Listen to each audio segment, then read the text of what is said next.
Hello everybody, this is Cheri at DJ Sundries, and I am super excited to share this tag. I don't know that it's my favorite of the ones that I've made so far, but I definitely is near one of the tops. So these are the things that we'll be using. I have Distress Grit Paste. Now, this is the small Snowfall. I think it was from 2021.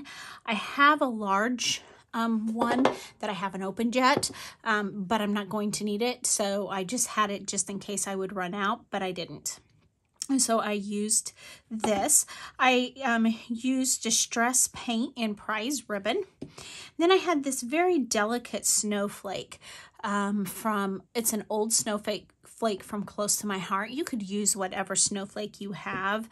I will tell you that this was definitely the most time-consuming portion of the process of making tags. I did want to mass produce this one because I wanted quite a lot of these. But it takes a long time, as intricate as this is, to get them all die cut one at a time.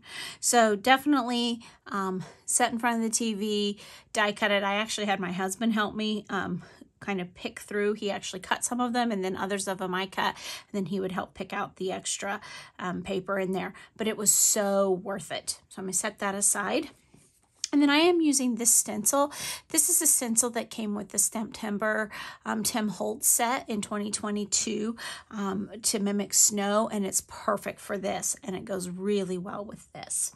So to start with my tag, I painted it with the Prize Ribbon.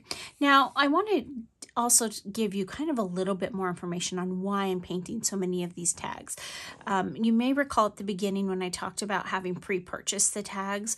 Well, quite a few of the tags that I pre-purchased, when they came, they were on almost a glossy paper or a semi-gloss paper. They're very slick.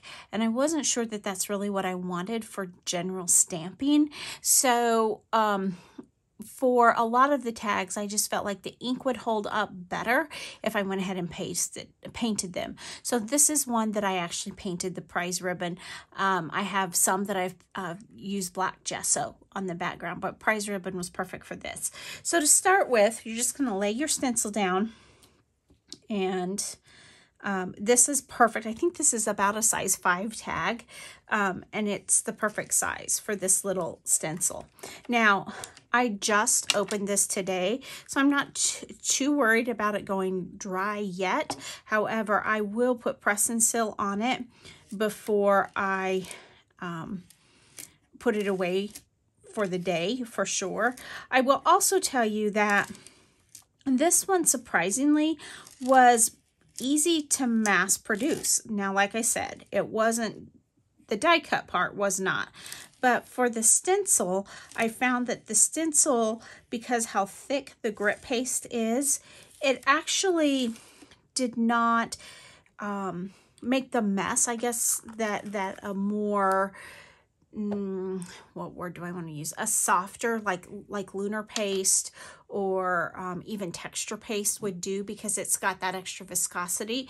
It wasn't as likely to make a mess on the back side. And also, I used this mat when I was doing it, and when I was mass producing them, when there were extra bits on the mat like this, I could easily take my palette knife, scrape it up, and it honestly didn't make a huge mess. So I have decided I'm a big fan of this grit paste because it just seems so much cleaner to use than what your thinner paste like embossing paste or texture paste or lunar paste.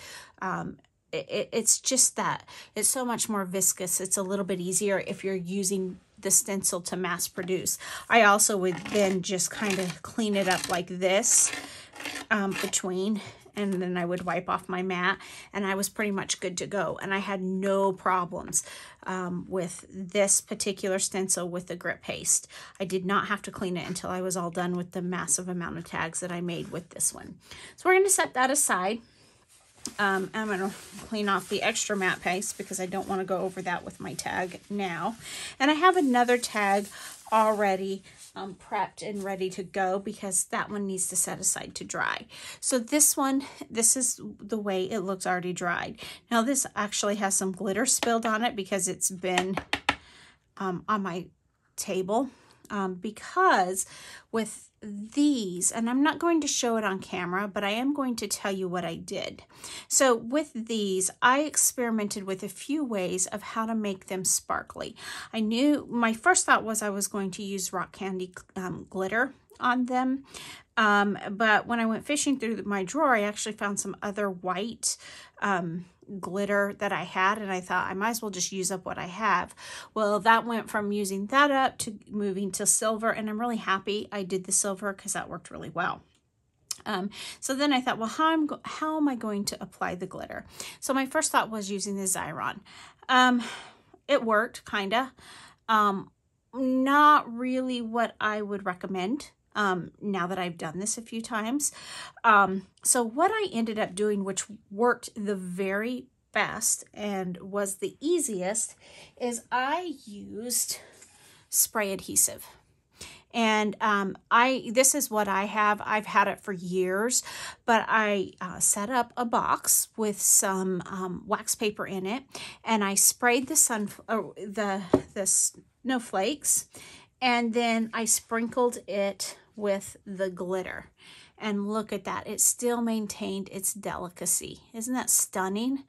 And I just was so happy with the way that that turned out, because everything remained delicate, but yet it was done. Now, I'm not going to lie, I have glitter everywhere.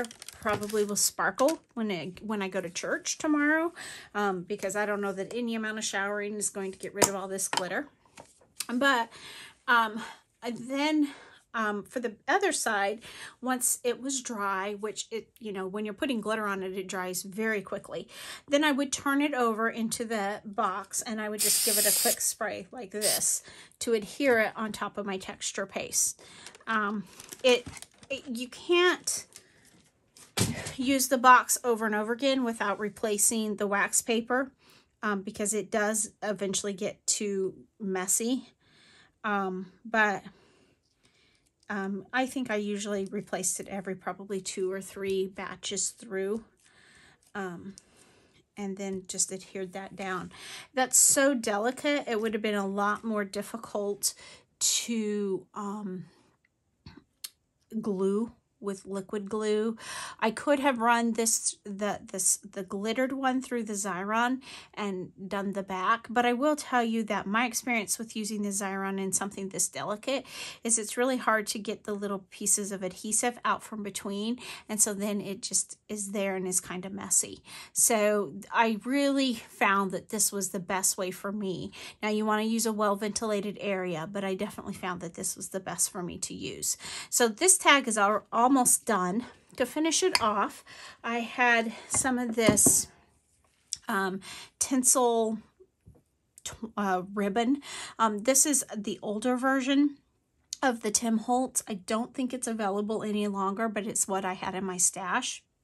I had replaced it this year, or not replaced it, but I had added some of this year's. You can see that it's quite different. I actually like the thinner for this tag better than the thicker. I just simply tied it into a knot and called it good. I just liked the sparkle, the glitz, the simplicity, and we were done. Just like that.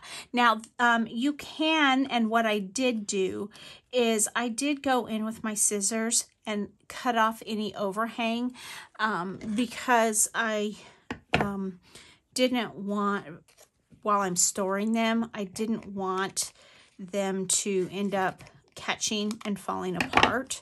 So I did just cut them off that way. If you were storing them flat or in a box, you could probably store them in such a way that you wouldn't rip it, but I didn't want to take that chance. So there we have our finished tag. All that sparkle and shine is sure to make any package just look stunning. So I hope you give this a try. Like I said, the most difficult part was the snowflake, but once it was die cut, it went together very quickly, even doing the paste on it. So I hope you give this a try. Thanks so much for stopping by, and remember, take some time to enjoy the little things. Have a great day. Bye.